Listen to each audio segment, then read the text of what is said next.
So we have to now create a text class. We don't have to, but it's becoming obvious that creating a class is going to make life a lot easier, right? Why? Because we're looking here at all of our text objects and you could see them, right? They're just like the way your program was when we made Pong beginnings.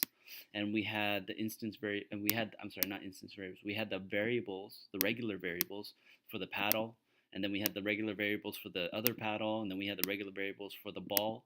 Right? It was messy, it was unorganized, and it didn't follow the object-oriented programming model, which I think we can now agree is much more user-friendly once you learn how it works, right? Because what do we do now? We replace all those instance variables. We replace all those variable declarations and initializations with a creation of paddle, and then a creation of another paddle, and then a creation of a ball. Right? So then it looks cleaner. And then what we can do is when we're down here, all we need to do is run update. It replaces all the dirty logic that was here, and then we just blit using the image and the rect instance variables.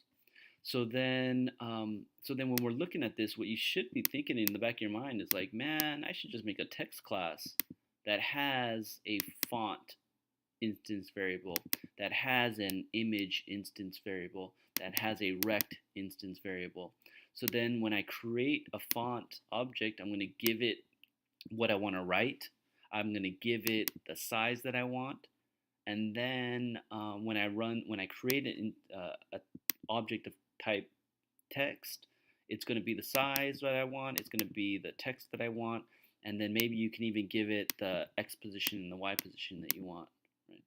So then once you create it, when you're down here, you could simply blit the p1 score dot image and then p1 score dot rect, right? And it'll blit it to the screen correctly. So I don't think I need to talk about that anymore. If you have any issues with that, come and talk to me. But you should have the tools to get that going. All right.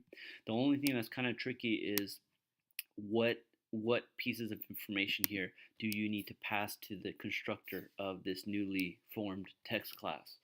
And so the information you need to pass are the pieces of information that are going to be different when you create your different text objects. All right. And so what's different in all these guys? The size, the font, right? I'm sorry, not the font. The text that's going to be written, the X position, right? The Y position. So those are pieces of information that you want to give to the constructor that you're going to take in as parameters when you define your constructor, and then you're going to initialize all your instance variables to those parameters. So hopefully that made sense, and good luck with that.